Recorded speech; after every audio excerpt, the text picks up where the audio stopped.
Ooh-wee. All right, I'm feeling intensely lazy. So I just feel like I'm going to record these two videos just combined because it's easier. And for those that want to make comments, by all means, go ahead. Um, let's start with the first question. Is the West worth saving? To me, I would say no. The collective idea of the West, if you want to talk about from Aristotle and going into I don't know, Nietzsche or whichever you want to choose, and everything else in between, I think that whole collective idea where it's all connected, to me, that it doesn't matter. I'm just gonna be honest with you. It does not matter. The West has made itself into this idea that it's the best, it's the most free, it's the most democratic, this and that. Overall, I don't think that's true. I don't think the West is some huge democratic state and whatnot. We know that people get kicked off of social media, or people get fired from their jobs because they said something racist or whatever the case may be. So the thing is, the West, in a way, is a victim of its own success, in the sense that, yeah, we want to be respectful of all peoples, this and that, and because of that, you allowed one group of folks to oppress everybody else. Like I said, people have been talking about this, but I think in general, the West is not worth saving. It isn't. Like I say, I think that Wignats are, have to a point have always been there, but this idea of let's save the West, that's more of a general alt-right thing. Like, oh yeah, but the alt-right died in 2018. I don't think the West, the idea of it, is worth saving. Like I say, once again, the idea of the West, basically, in my opinion, is kind of this individualist mindset. This, let's try to make everybody's voice heard, this and that. I think that is dying. We see, and this kind of relates to the other question about, will countries return to tradition? Because to me, the West, you could argue, yeah, to a point, it has kind of a generalized culture, this and that. But if you say that France and Germany, they have similarities, but they are two completely different cultures, right? Because, France is known for their vin, their wine, whereas Germany, they're known for their beer, right? It's just the climate in which it was grown, everything else, right? So there's a collective idea of the West or Europe, but I think that Europe, in my opinion, has never been completely one thing, and even the EU struggles to try to keep things under control. I think in many ways it's just a return to tradition, where we all don't get along. We're going to fight about it. This kind of relates to the other question. It's the same thing with Israel. Israel, of course, people praise it primarily, which is a straw man and kind of a really cringe point if you think about it. But the reason people praise Israel is because they're so accepting of homosexuality, and they're against conversion therapy and all this other stuff. I think what they're realizing is something that people like Meir Kahane said. And Meir Kahane said, basically, you cannot have a Jewish state, and you cannot promote Zionism and also have a democracy. And he's right. Like I say, Meir Kahane was a LARPer. He was, a typical kind of, extremist sort of guy and everything else, who didn't even follow his own precepts. But I would say that, he's correct. So, you see these, these gay pride parades in like Tel Aviv and stuff like that, and just the weird stuff. And I think what we see though is that certain aspects of the Haredi, the Haredim, are being taken up by Israelis, even by, by more liberal Jews. They're returning to tradition. And I'm trying to think of Reform Judaism. That's what I meant to say. Reform Judaism. I think that they're taking this up. How are you doing, Temujin? Are you doing all right? I'm just running my mouth and just trying to get this out because I'm just really lazy.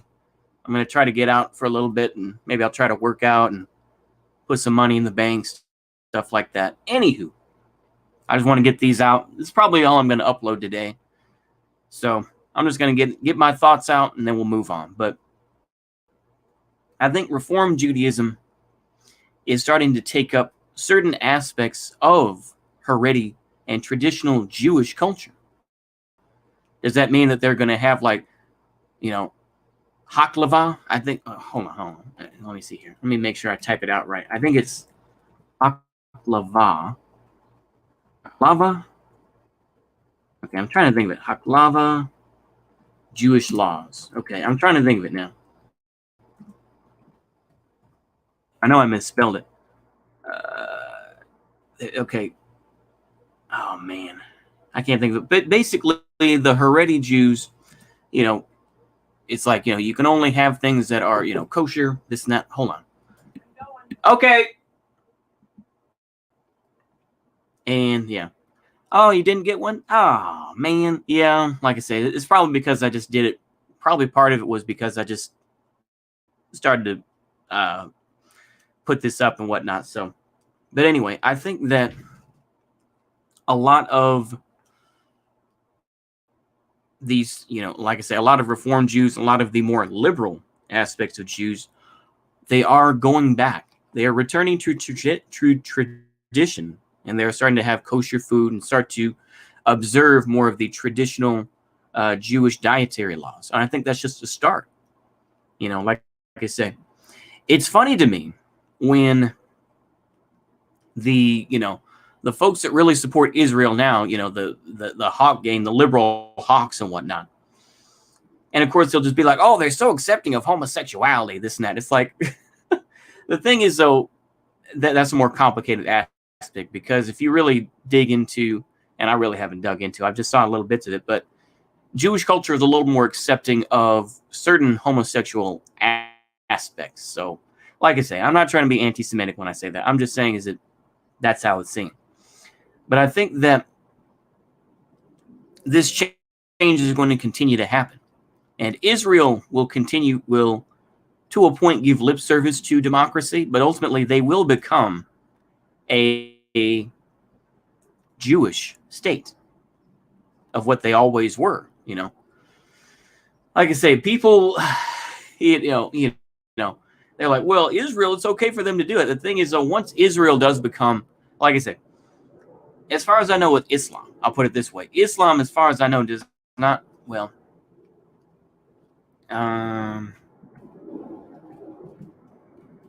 separations of women in mosques. Let me see here. Gender segregation. Okay, let me make sure here. So the hadith require it. Okay. Fatwas. What I was going to say is basically that there are partitions in Orthodox Jewish synagogues where, you don't sit between men and women, right? It's just, you're right there. So yeah, exactly. Here we are. Thank you, comrade, dude. Like I say, I'm just vibing right now. I just want to get this stuff out. I'm just a bit lazy. I'd rather just say it. Yeah. Some lib Muslims let women lead prayer. This only happens in the West. Oh, okay. But like I say, I was going to say a point, but then it just kind of, I whizzed it down my leg. But basically, the thing is that, they make these very, I will say this about these various folks who give these, what's going on, Jake English? These folks who will give, these very straw man arguments about Islam and say, oh, well, if it was Palestine, they'd throw you off a roof if you were homosexual. I don't think that's the case. I really don't. And the thing is, you know, when you get these folks and these, you know, Muslim extremists and all that, it's like, come on, man. I think that is, like I said, I think that atheism in general is something that tries to play itself as a legitimate, proletarian Muslim. Yeah. What I was going to say is that sometimes, you know, I'm sorry, I'm getting real schizo here. I'm getting real, ooh, man, the dementia's hitting me. But I guess I would say this is, in general, religious cultures are returning to their religion. You know, I think particularly this is going to occur with Jews in particular. They are going to go back to their traditional ways, you know. Reform Jews return. Oh, sorry, I cannot spell with the damn. Okay, returning to already. There we go. Let me see here. Yeah, branding liberal converts. Okay, yeah. Soon to be first Reform rabbi in Knesset envisions New Deal. High Court says non-Orthodox converts are Jews. Okay, huh. The thing is that there's a lot of how the Haredi Orthodox are changing Israel. Okay, so this is March 10th. So let's go ahead and read about some of this. The Haredi Jews make up about 13%. I know. Oh, you know, despite, right? They always make I know, but I'm just going to read a little bit of this here. Are changing Israel. Like I said, the Haredi Jews are fighting against joining the IDF because there are certain provisions that say, hey, you don't have to join the IDF. Now, of course, because of, you know, I imagine shortages and everything else like that. Now they're saying, you know, this has happened for a few years that Haredi Jews have refused to join the IDF.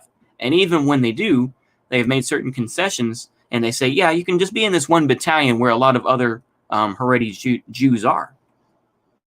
But yeah, Schizo Gang, exactly. Yeah. But I was just going to say, I think that people are going to return to tradition. Now, do I mean that Germany is going to return to, like, you know, some Protestant or deep Protestant or Catholic belief, or that France is going to return to Catholicism on a deeper level? I don't know. I don't think it will. I think that the West, like I say, the West is too far gone, in my opinion. But I think that the Middle East, and I know Western Asia, if you want to call it that, is going to return to tradition. Like I say, I think that to a point, the way things are, I think that,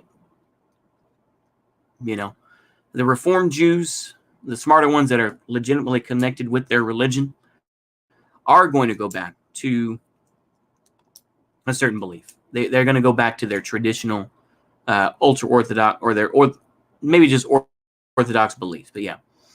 Okay, so let's see here. The main characteristic of the Haredi community is a social group derived from an ideological movement that started in the 18th century, is segregation from the Western world.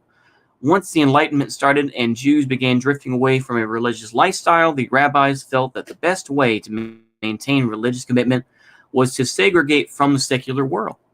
Segregation happens in different communities in different ways and is constantly changing. Central difference between the modern secular world and the ultra-Orthodox society is that the ultra-Orthodox are focused on the world to come, collecting mitzvot in this world for the eternal life. We believe there is progress in humanity, not just technological, but in terms of growing equality and democracy and improving the world. But the Haredi world believes in decline over generations. Ultra-Orthodox people focus on studying old religious things, much of it written 2,000 years ago. All over the world, ultra-Orthodox people live in enclave culture with their own educational systems, community systems, even their own kashrut authorities in order to be segregated. In Israel, ultra-Orthodox society has become a society of learners. Most of the men study Torah most of their lives, which is different from elsewhere in the world. So in Israel, the Haredi educational system doesn't include secular studies because they feel they don't need it. Women participate in a high level in the labor market because someone needs to earn money for their families, and Haradim needs state support. Let's see here. What are the characteristics that distinguish Haredim from Israel's national religious community? Unlike in America, where the difference between Haredim and modern Orthodox is more of a spectrum, it's very complicated, on which people move according to their exposure to the world and adherence to halakhic interpretation. In Israel, the groups are very distinct, not just ideologically, but geographically and culturally. A key component is their approach to see the state. Religious Zionists see the state of Israel as an expression of their spiritual and religious life, a way to actualize their Jewishness. This is kind of what Jason Unruh is getting into to a point. He's saying that Jewishness is going to change Israel. The thing is, I think that it's going to occur naturally, and I don't think that other folks are going to get involved. I don't think, for example, like I say, like the Bund is going to get involved. I think this is just going to occur, demographically speaking. Like I say, 13% of Israel's population, or close to it, is Haredi, and I think that this is going to become more of a of the future, in my opinion. But yeah, what's going on, Anne-Marie? Yeah, what's your take on Ba'ath ideology? Like I say, there's a big split between what Iraq did with Ba'ath versus what Syria did with Ba'ath. I think overall, I think it was a step in the right direction. I think that it just goes back and forth. Yeah. Okay, so what we got here? Alaman Germans, Gothic Germans, Azeri Germans going back. Exactly, yeah. Yeah, the Haredi community starting in Europe was very skeptical towards Zionism, seeing it as antithetical to religious life. While Haredi society is engaged with the state, it attaches no spiritual importance to it and to varying degrees does not respect it. The other main distinction is their attitude toward modernity. The national religious, which can also be called modern Orthodox, have a positive attitude toward modernity, to science. In ultra-Orthodox society, you need to listen to your rabbi, not just in religious matters, but also on how to vote in the Knesset. If the state says something about COVID restrictions, you listen to the rabbis. If you are modern Orthodox, you listen to the expert. Yes. See, this is a very complicated thing. So I understand that, between the Orthodox versus the ultra-Orthodox, it's a very touchy subject. But yeah. There were some Haredim who served in Israel's 1948 War of Independence. At that time, David Ben-Gurion opportunity to allow yeshiva students to continue their studies. This was 3 years after the Holocaust, and Ben-Gurion said okay.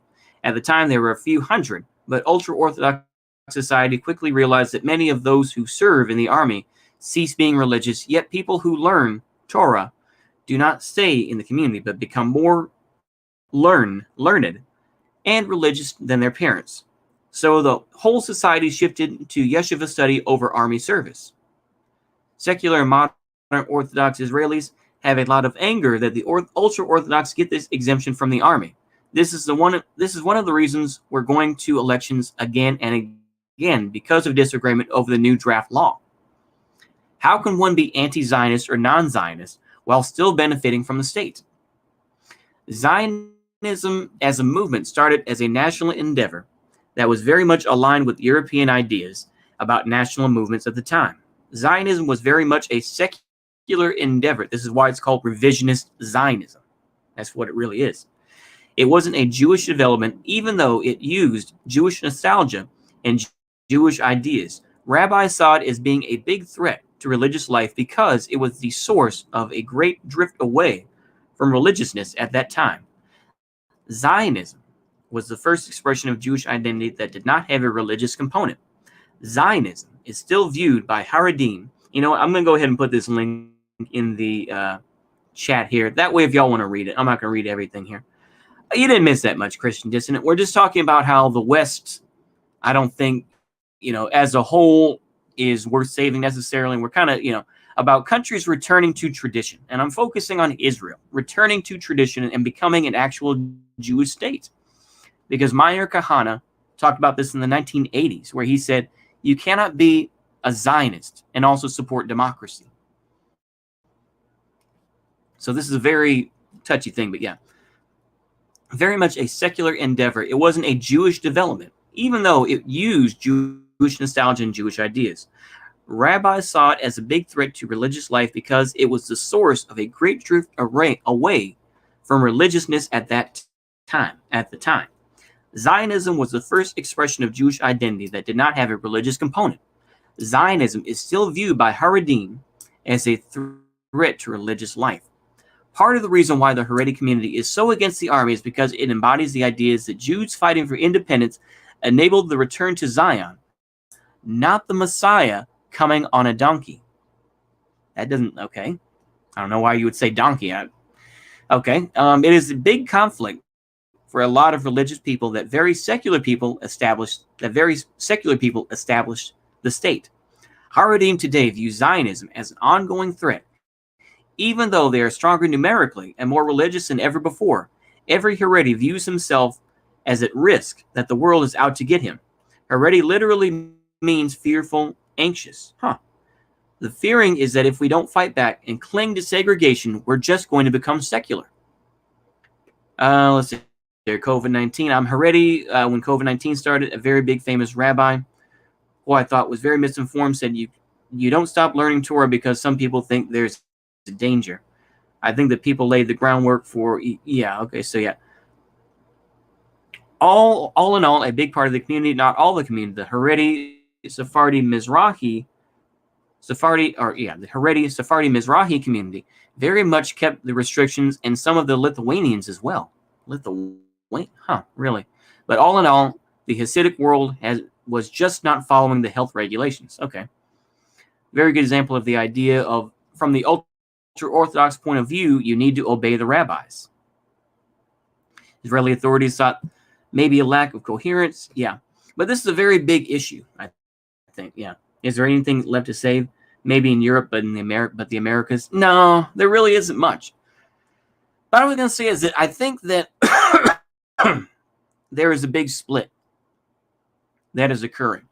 And I think that some people, like I said, I'm not going to get overly religious. I'm not going to, but I think that there is a move, particularly in Israel, where they are returning to tradition. They are returning to Judaism. And I think that, like I said, I saw this one guy named Rudy Rochman, or Rochman, however way you want to say it, Rochman. Just a LARPer, this and that, very much, somebody who kind of went back and forth. He'll say, he'll make videos like expose the Nature Carta. I'll expose the Nature Carta. And he really didn't. He just did some very bad editing and made them look very bad. That's the whole thing. He broke it up into two parts. But anyway. And then, of course, nowadays, he'll say, well, nowadays, a lot of, we don't really respect our Jewishness. We just have things that make us look Jewish. We have, like the Torah or this and that, or, having a kippah, but we don't really express our Jewishness. So I think that in many ways, we're going to see a return. Yeah. Why is Reform and Conservative Judaism generally sidelined by Israel's religious establishment? When the state of Israel was established, there was no alternative to religious conception to Orthodox. I grew up Haredi and heard about how bad Reform is and how much worse it is than being secular or non-Jewish. But when I spent time in America and understand the culture better, I saw how much more nuanced and beautiful it is. But in Israel, we're talking about a different culture. We live in the Middle East. It's a very religious neighborhood. And we don't have Indonesian-style Islam. We have ISIS as neighbors. No, I don't want to hear that. The Reform movement just doesn't speak to Israeli culture. All right, here we go. Next election may bring a Reform rabbi to the Knesset. For the first time, he's running in the Labor Party and has a realistic prospect of getting in. The Haredim will ban him. They won't talk to him. You might ask, but you're both religious people. Or ultra-Orthodox Knesset members communicate with the secular ones. But that's because the ultra-Orthodox are focused on religion. They won't communicate with a Reform Knesset member who has a differing view on religion. It might be very interesting, especially if Labor is part of the coalition. Like I say, I do think that this is going to be more of an issue, though. Yeah, we are due for a religious revival in the U.S. Not sure what it would look like in today's world. Yeah, that's the whole thing. There are a lot, like I say, the U.S. in particular has had a lot of revivals of Christianity, in different ways. Canada's undergoing a bit of a semi-religious revival, especially in the rural and or developing cities, mostly Catholic. Yeah, I do think that that's going to occur. Like I say, living in the South, living in, return to tradition, you fascist. We need progressive. Yeah.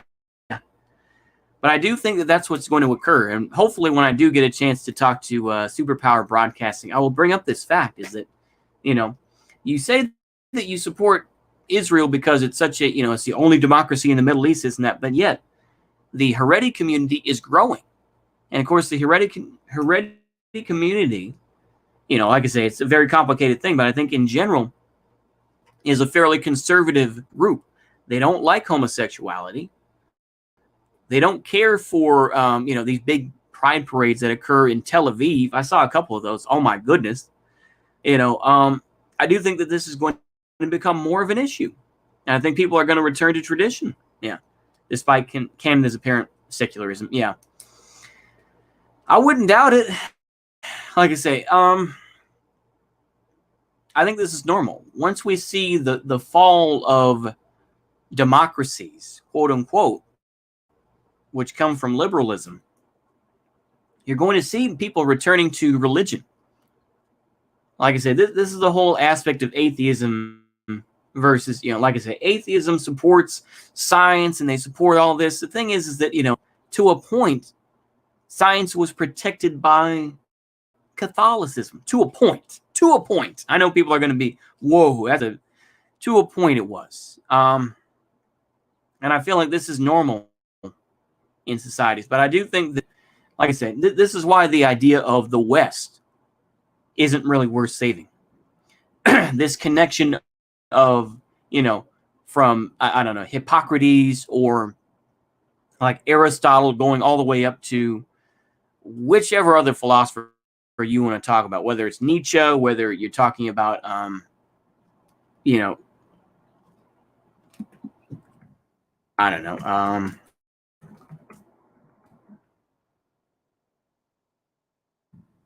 let's see here. You want to talk about Oswald Spengler or whoever, like I say, there are numerous folks you can talk about in between. I don't think it's going to matter that much. I think that you'll return to religion.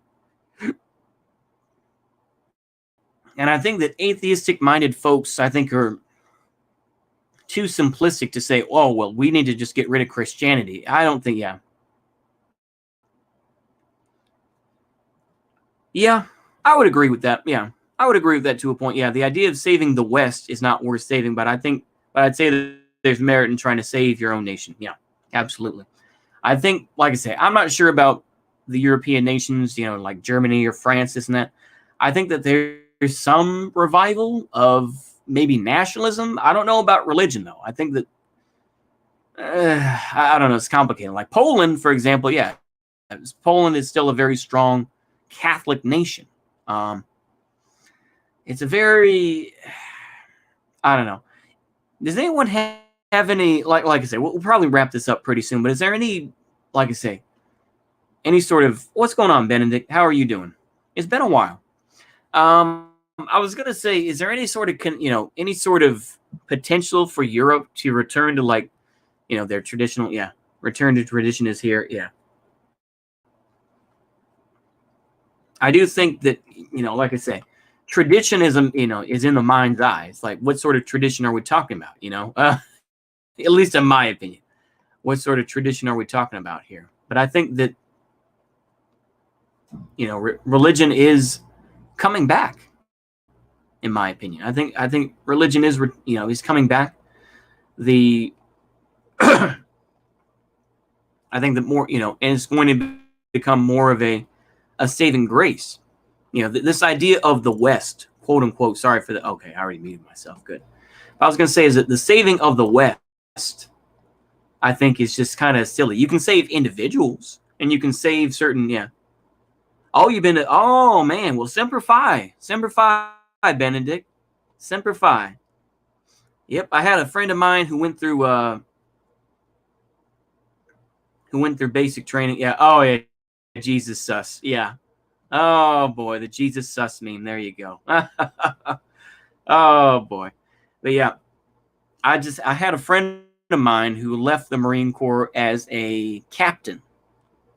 And he had, like I say, he was in the Marine Corps since 2004. So he had left just last year. So he had been in 16 years. He had been in a good while.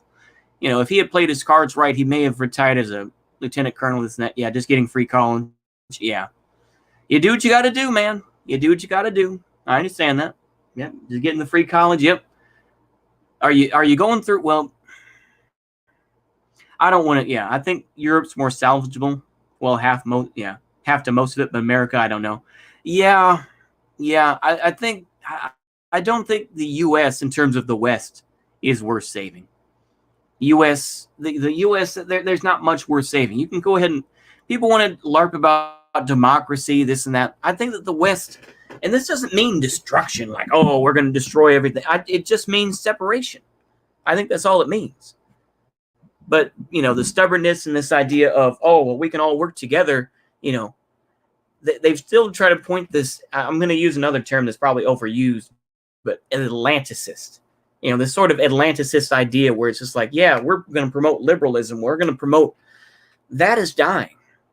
And I think that Europe as a whole, and I think individual countries like Germany or France, or these are slowly returning to, is there a chance of saving the UK? Yeah.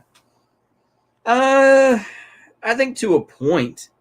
I think that a lot of folks will just kind of ignore the UK. I think to a point. You know, I don't know, but I think to a point it will. Not sure about most of Europe, but there's a weird movement growing amongst some conservatives in the UK, which is some kind of modern take on embrace of tradition, sort of. Oh, okay. Yeah, I'm not sure about the UK, to be honest with you. I think that in general, it's just kind of it's a mystery to me. But yeah, let's see here. Liberalism isn't worth saving, but Aryan blood to enter new Pax Ariana. Okay. All right. Let me see what we got here. What's this? Pine Tree Riots. Oh, okay. Yeah. It's a good song. Yeah. By God, we'll have our home again. Yeah. Do, do, do, do, do. Yeah. Oh, yeah. I know. I'm not going to, you know, like I say, I know the song. I'm just going to be more cautious about it. Yeah. I do think that I feel that it's not going to be based on race necessarily. Some aspects of it will, or at least it won't be outright about race. I'll put it that way. It's not going to be outright, but I do think a return to religion will occur in some degree. You know, yeah. That's my opinion anyway. I think it just depends on how strong you think, you know, baptism, for example, will occur in the South, for example, because arguably baptism is really the strongest, one of the strongest threads in the Bible Belt of the U.S. is baptism. You know, some to a certain degree, like maybe Protestantism is that, but it depends on what form of baptism, because obviously you can get in like Southern baptism and yeah, like I say, it's very, like I said, just like anything else, is complicated. But yeah, atheism destroyed the West, and this is coming from a not very religious person. Yeah, I agree. I think atheism, like I said, I said this in a video, and it did tick some folks off, but I do think that atheism, to a point, is held up by capitalism. So yeah, I do think that to a point, atheism is held up by capitalism, and it's kind of, you know, to a point. Like I said, I know that you can get into like socialism and say, well, they were atheistic and whatnot. Yeah, but the thing is, you know, people like Stalin were priests. You know, you do have people like, you know, you do have people like Felix Dzerzhinsky, who was still a Catholic at the end of the day, who was raised as a Catholic. So I don't know, but yeah. Is there important beef between Protestantism and Roman Catholicism in Texas? Well, I think in general, well, Protestantism is a different thing. Protestantism, to a point, exists. Like I said, I think baptism is a stronger thing, and baptism isn't strictly Protestant, in my opinion, anyway. Like I say, I know people will disagree, but I'll put it to you this way: is the enrollment in the local Catholic school in the city that I live in is going to be shut down. They're still going to have like certain little Catholic schools, but they don't have enough. But the local diocese feels that there's not enough reason to continue to support the building of a school, or to keep up the upkeep of a school in this town. So they're going to be shutting down the combined elementary and high school that's there. It's also old, so I mean, yeah. Most Catholics in Texas are Mexican Tejanos. Yeah, this is kind of, like I say, people go back and forth on that, about what their belief really is, this and that. You know, if I talk with that guy, what is it? OG Dell, I think, yeah, that's it. OG Dell, because I know he talked with Zoltanus not too long ago. But he's Orthodox Christian, so I don't know. But I think that baptism is, yeah, I'm too much of a dodo. What's the difference between baptism and Protestant? Well, baptism comes from John the Baptist. And it's kind of a separate thing in and of itself. You know, a lot of folks will point to like Pastor Anderson, this and that. Of course, they love to talk about that, but yeah. Let's see here. I'm interested in how will return to tradition happen in Eastern Europe with both Catholicity and the Orthodox Church existing there. I don't know. Like I said, I think that, yeah, it's a very interesting thing. Yeah, exoteric Thomasism. I agree. Christianity must be destroyed. I don't know about that. Let's see here. Atheism didn't destroy the West more than Christianity did.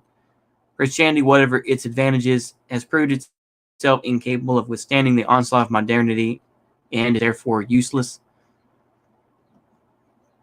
To a point. But look, do you think that paganism is going to take over? I mean, are we, like I say, there's a battle. I mean, speaking about, I mean, let's wrap it up with this. I keep on saying we're going to wrap this up in every 10 minutes, but I would say, I mean, paganism. Are we serious? Paganism?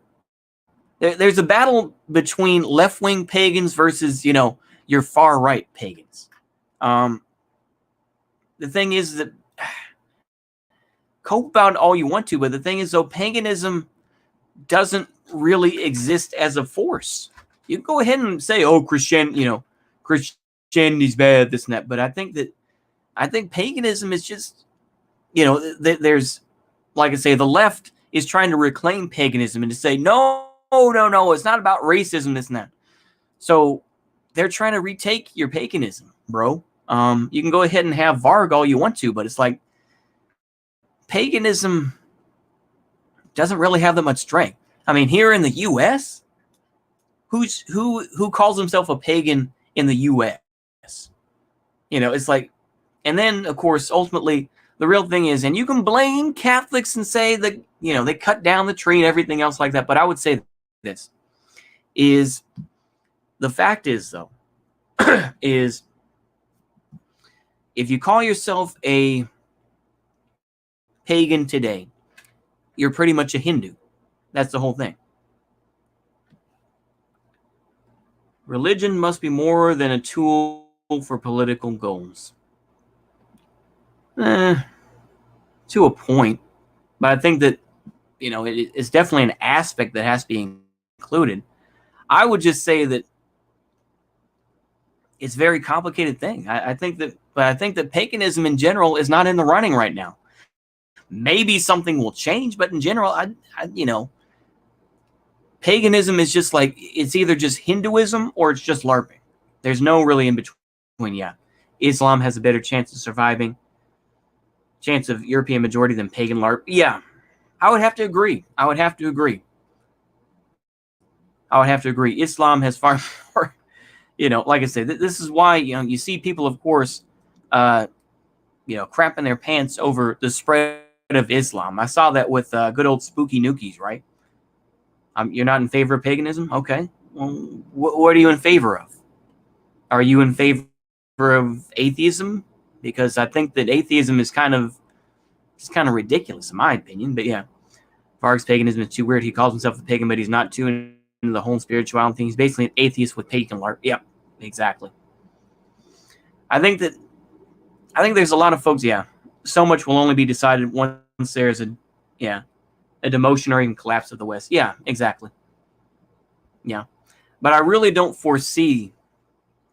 I mean, let's be honest. It's like atheism only exists because of the Enlightenment, right? But the Enlightenment didn't build these societies. You know, the Enlightenment came about. Yeah, the Enlightenment came about because of we left the Dark Ages and everything else like that. But the thing is, though, once atheism came about, atheism doesn't build societies. Can I just be honest with you? It doesn't. Atheism does not build a society. There's not a common idea because there's so many. It's like, okay, yeah. I mean, are you going to worship scientism or what? I don't know. I'm in favor of building religious cults that have lots of babies resulting. Oh, okay. You're just, yeah. Okay. You should change your Avi then. You should change your Avi, Dennis Prager. Dennis Prager himself is more of a coward on that. You should change your Avi and change your name to Meyer Kahana. Meyer Kahana believed things like that, Dennis. Meyer Kahana. And like I say, I don't, you can go ahead and troll me. That's fine, Biggin. But you should do, like I say, you should seriously do the Meyer Kahana thing. He's got far more videos and talks about that. He's talked about that issue far more. That's my view anyway. Yeah, America controls the secular narrative globally. Yeah, I would agree. Yeah, they do. But let's talk about Meyer Kahana. Should we finish up with that? I've talked about Meyer Kahana a lot, but yeah. Yeah, too bad he died. Too bad he died, and too bad his Koch party was never that popular. But okay, Biggin. I mean, yeah, go ahead. It's been a while, Dennis Prager. It's been a while since I've seen you in here. It's been a while, but let me ask you this, Dennis Prager, whoever you are. So are you like a Reform Jew or what? I'm just asking. I'm not even being, anti-Semitic or anything. Are you like a Reform Jew or are you like Haredi or what? Because we just read about the Haredi, this and that, my favorite quote of his. Well, he also believed that Israel cannot be a democracy and cannot be a democracy. Is that you can't have a democracy and a Jewish state. You're not Jewish? Okay. But okay, so would you call yourself a religious Zionist then? What would you call yourself? I'm curious now. I'm like I said, let's go ahead and talk to I'll feed the troll. Democracy is idolatrous. Okay. So would you be willing to live under a Jewish under Jewish law, like Talmudic law, this and that? Would you be willing to live under that, Dennis? Would you be willing to live under that? And kind of live by like kosher rules, this and that. I don't like the term Zionism. Why not? Why don't you like that term? Has it been destroyed? Is it bad optics? I'm curious now, man. Like I say, you want to come in here and talk some shit? That's fine, Megan. But yeah, you would accept the Noahide laws, okay? Would you accept more haklava? I think it's haklava. Hold on. Let me see here. Haklava Jewish laws. I think that's it. Yeah. No, I keep on doing that. I keep screwing it up. I think it's. Well, the thing is, so would you be willing to talk about that? Has a bad connotation. Oh, really? Oh, really? Huh. I never knew that. Zionism has a bad connotation?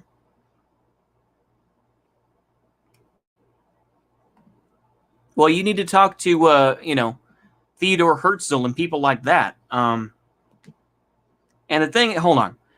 Okay, this is such bad faith. Nobody who demands that Germany has a right to exist is called a Berlinist. No, because Berlin is cringe. Nobody cares about Berlin and the need to justify. It's like if you're a real pan-Germanic person, you wouldn't put the center at Berlin. Everyone knows Berlin is cringe, bro. It was always cringe. Berlin was like, it's It was a city of sin and filth. So no, I don't, like I say, this is just ridiculous. Nobody who wants France who's this, once again, nobody care. Like I say, if you were a legitimate French nationalist, you would not care about Paris. This is such bad faith, in my opinion, and needs to justify why they're that way. Oh boy, everybody can have their nationalism. That's nice to say. Yeah, I can even agree with you to a point. But the thing is, though, it's just ridiculous. The thing is that, yeah, the thing is they call themselves Zionists because of Mount Zion. It's called a mountain. You don't live on a mountain, idiot.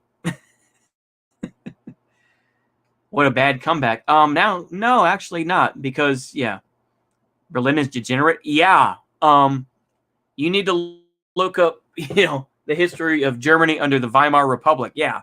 Berlin is hugely degenerate. Yeah. That's why it was a good thing that the Soviets destroyed it, because it was. Yeah. You're not very good at comprehension, are you? You're really not good at comprehension, man. You're really not good at comprehension. No, is that if you had a Germanic movement, you would not center it on Berlin in the first place. You wouldn't. Because I think most, like I say, if you're a real pan-Germanist or whatever you want to say, they wouldn't, like I say, nobody cares about, like I say, Berlin is just a city of commerce, and it was always a subversive city. Explain then. Please explain. You know more about history than me? Okay, then prove it. Tell me that Berlin was a base city then. 80 IQ take. Paris is filthy, that's why France has no right to exist. You're such bad faith. Such bad faith. Yeah, I prefer Austria to Germany. At this point, why not? Exactly. I mean, just, return to return to the Austro-Hungarian Empire. It's just, yeah. Not even the Third Reich could tame Berlin. Exactly. They had to bring in, like I say, this is a very, the Third Reich, Hitler had to bring in folks from like southern Germany and from like, real small rural towns to, to make Berlin look like it was a city that was dedicated to, the ideas of National Socialism. They didn't, Berlin itself was always a subversive place to be. That doesn't mean, no, he didn't. To me, he had to stay there because, you know what? I'm just going to sound more like a Wignat. You know what? Go ahead and believe what you want, man. But the thing is, though, it's such bad faith to be like, oh, that's why Germany doesn't have the right to exist. No, that's just cope. You're an idiot. I love idiots, though. I love the idiots. I do. I love y'all, man. I love having Dennis Prager in here. Yeah.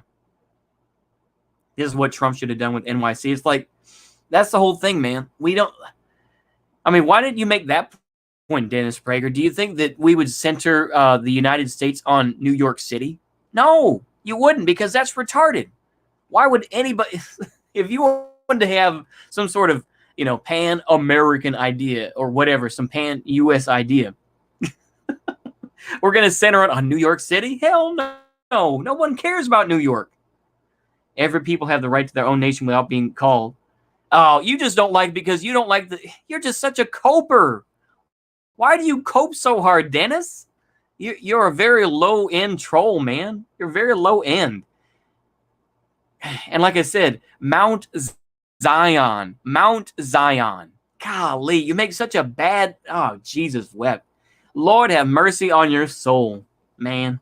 Lord have mercy on your soul. You are. Yes, you are. You are coping so hard.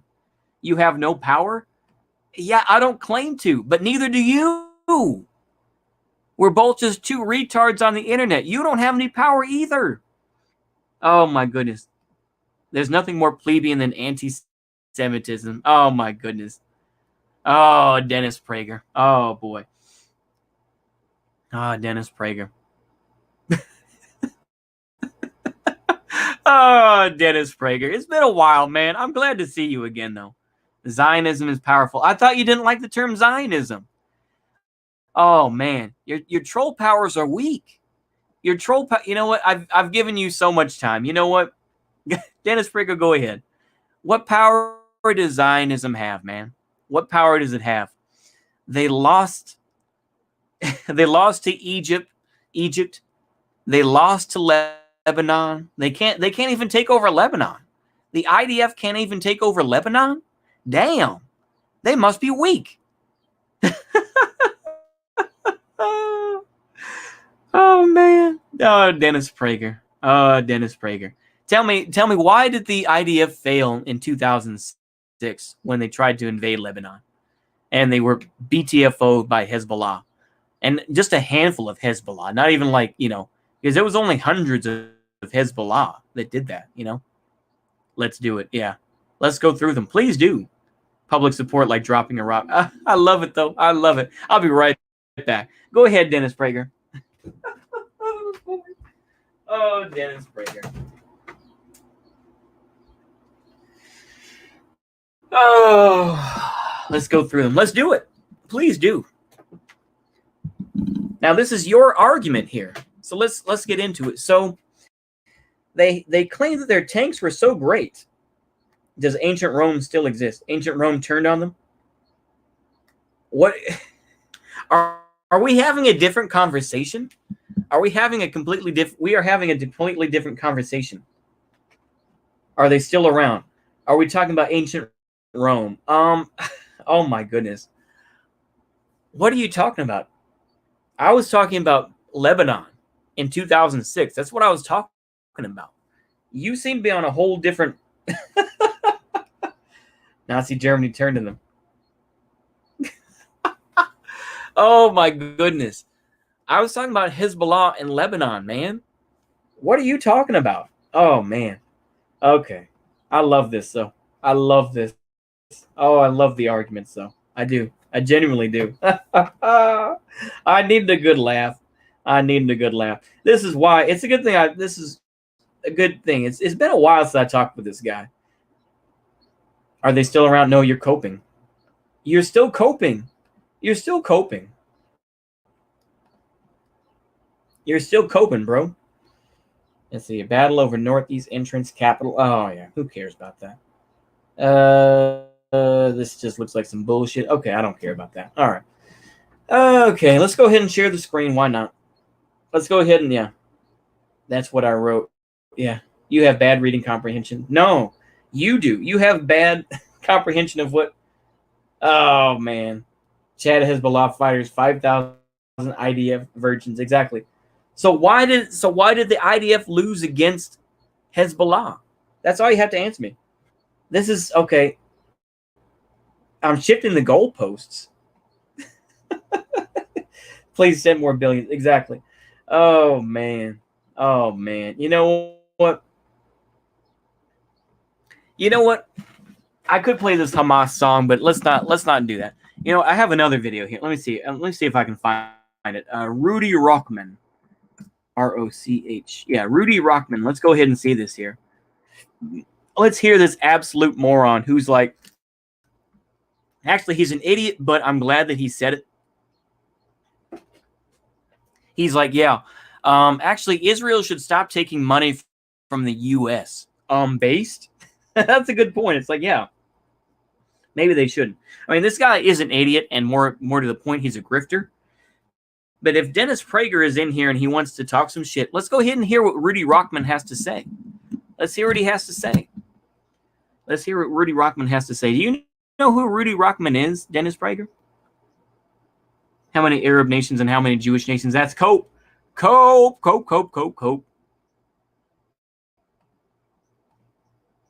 Gotta love the Samson option. Go ahead then. Yeah, I guess. Yeah. Rochman is cringe. He is cringe. Yeah, he is. But let's listen to this retard for a moment. Let me see how far I have to go back.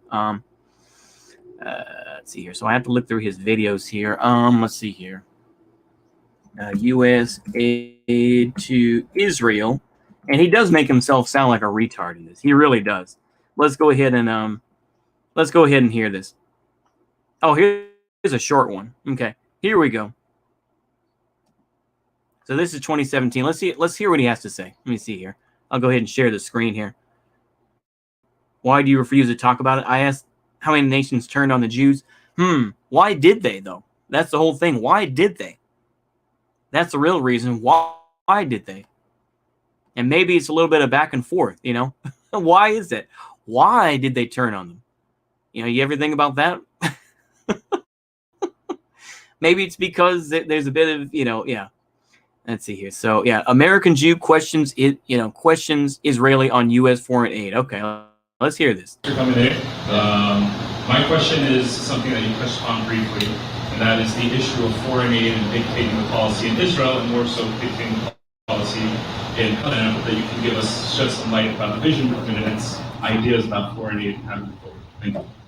So just to go off of the statement, the land hasn't been Palestine since 1948, but I'm against the U.S. foreign aid to Israel. The reason I'm against the U.S. foreign aid to Israel is because it's not aid. A lot of us are taught that, America supports Israel. First of all, America only started supporting Israel after the Six-Day War, after they realized that they were strong and they'd still be there. And the foreign aid is not actually aid, it's credit, meaning that all these billions of dollars are not dollars. It forces Israel and the IDF to buy weapons from. Now, what does that cause? Our bullets, our planes, our tanks, our magazines. Yeah, this is the same point he repeats because he's such a moron. He can't think of anything beyond this. But yeah, go ahead.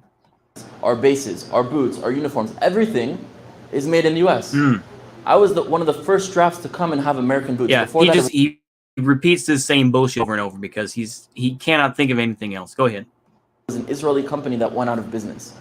And that causes two things. One, we're completely dependent on America militarily. And also we sign these deals that any military technology that we create, we can't sell it to anyone else without the U.S.'s approval. And anything that we want to buy militarily, we can only buy it from the U.S. We can't depend on else. First of all, I don't even depend on anyone. I think those jobs should be created in Israel, like the economy, those jobs. Do it then. Do it. Go ahead. I can agree with him on this point. If you want autonomy, if you want autarky, if you want Israel to be an autarkic society, go right ahead. Or if you want to work with, like I say, oh man, I didn't expect you to pull this. Oh yeah. Oh, a self-hating Jew. How is he self-hating? How is he self-hating? He loves Israel. He loves Israel. He wants Israel to be independent. How is that self-hating? It's getting really hard to get. I didn't expect you to pull this. You can see this guy. Oh, to man. Be completely dependent on America. Now, maybe the presidents that we've had over the past few years and before that, we're more anti-Israel, but not necessarily we're going to destroy Israel. But what about the next president and the next president after that? This is the same repeat of shit he said before. I love this stuff. Okay, hold on. Okay, so let's do this one. So say no to Israel foreign aid. We're not going to listen to every minute of this because it's 22 minutes long. I have heard it before, so let's skip through. This goes to show just how idiotic the media is. But let's hear this bullshit. Okay, so he's going to repeat the same bullshit points that he has before. Let's do it. We don't want to have any connection with the U.S. or we don't want any support from the U.S. because Israel should have relations and support from all countries. However, the way the aid is structured, it causes it completely dependent on the U.S. I don't want Israel to be dependent on any country, whether that be the U.S., China. Rudy Rockman is a meathead, and he's a grifter. Rudy Rockman is a grifter who is told certain points, this and that, and he's a moron. I have more respect for this other guy that he's arguing with because at least he actually knows the game, whereas Rudy Rockman has no idea. China, Russia, or any world power that can supply those weapons. Israel can sustain itself and build its own weapons here, and that amount of money we would make from building those weapons would actually benefit us greatly, and we'd have more economic power than getting that aid from the U.S. See, so disagree with that point? Yeah, I partially. I think Israel is not dependent on the U.S. Because of the military aid. Israel does not build all its own weapon systems because doesn't work out financially for Israel. Israel does for. In other words, if you like capitalism, you can't be completely autarkic. This is the whole thing that we've talked about, like superpower broadcasting. He's like, well, we need to come back to this and that. That's because it's capitalism. And, we have seen people like superpower broadcasting who say, oh, it's because of there's too much greed in capitalism, but they still love capitalism. They just want to reform capitalism a little bit. The thing is, you cannot have, you can't say, I love capitalism, but I just dislike the rich people that it funds. No, you can't. You have to be against capitalism, idiot. But no, it's example, build its tanks because they don't want to be dependent on any other country to sell them tanks. They need those tanks always. So it's that they actually build them at a financial loss. But in terms of airplane systems, Israel will not its own fighter jets. So they are going to be dependent on some country for fighter jets. So the aid is not what creates independence on the United States. Israel's dependent on the United States because of for the diplomatic power that the United States has, for intelligence sharing, and for other that the United States can help Israel navigate through the world. For instance, the United States can open up doors of business for Israel with other countries and plenty of other things. Cool. The aid does not create dependence. All right. So, yeah, please. Yeah, so I agree that we should have relations with the U.S., but how come that? Wait a minute. We have this guy. Let's listen to this moron. Go ahead. Comes at the cost of us having to have our weapons manufactured in the U.S. The bullets, the magazines, the majority of the things that He keeps repeating the same point over. Like I say, this goes to show just how much of a one-track mind this dude has. He has no real argument against it. He's just like, well, we should work that. He's an idiot. is all manufactured in the U.S. Even the boots. I was one of the first drafts in the IDF that changed from an Israeli company to an American company. Wow, you repeated this point already, but okay, go ahead. Those businesses in Israel are going out of business because we're dependent on the U.S. And what happens the day that there's a president that's not so nice with Israel, like we had with Obama? Or let's say what happens if Israel... Obama was not that against Israel, but okay. Or the U.S. falls apart. What happens then? Where are we going to get our weapons? And it doesn't only come with that. It comes with limitations. We can't buy weapons from other countries without the approval of the U.S. We can't sell weapons to certain countries without the approval of the U.S. We have limitations on what we can do because of that UAE. Now, I understand maybe once upon a time we were surrounded by Arab countries. Yeah, that were exactly. More powerful, and at the time we had nothing to do. We had to build alliances in order to position, but now we have to move out of that dependency because we are dependent on another military, and we should not be dependent. And yeah, exactly. In what? What do they outcompete in? I mean, I'm not promoting anti-Semitism, but I don't even say, oh, they're overrepresented. I don't say that. Go ahead, Megan. I mean, go ahead. Israel is also, through proxy, has to sell weapons to human rights violating countries because of those countries. So sort of. Okay, so did you pick up on that? Israel has to sell weapons to human rights violating countries. So they have to sell weapons to South Africa. They have to sell weapons to South Africa. If we want to be, like I say, if we want to go real, big brained here, whatever you want to say. Say what you will about South Africa or about Rhodesia, this and that, but they were sanctioned by the rest of the world, apart from Israel.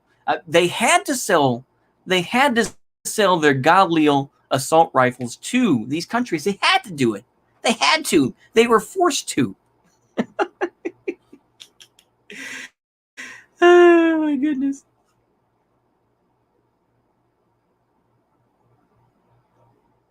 Nothing controversial about it. Okay. I mean, if you want to say that, go ahead, man. Do you want to come on, Dennis Prager? Do you want to come on, or are you just a low-key troll? Because I'll put it in here. Here, I'll put the link in. Do you want to talk about it? You want to talk about it, Biggin? You want to talk about it, buddy? There you go. You can talk about it. Come on in. If you really believe what you believe, come on in. If you really believe what you believe, come on in. I'll let you talk. I'll let you talk, man.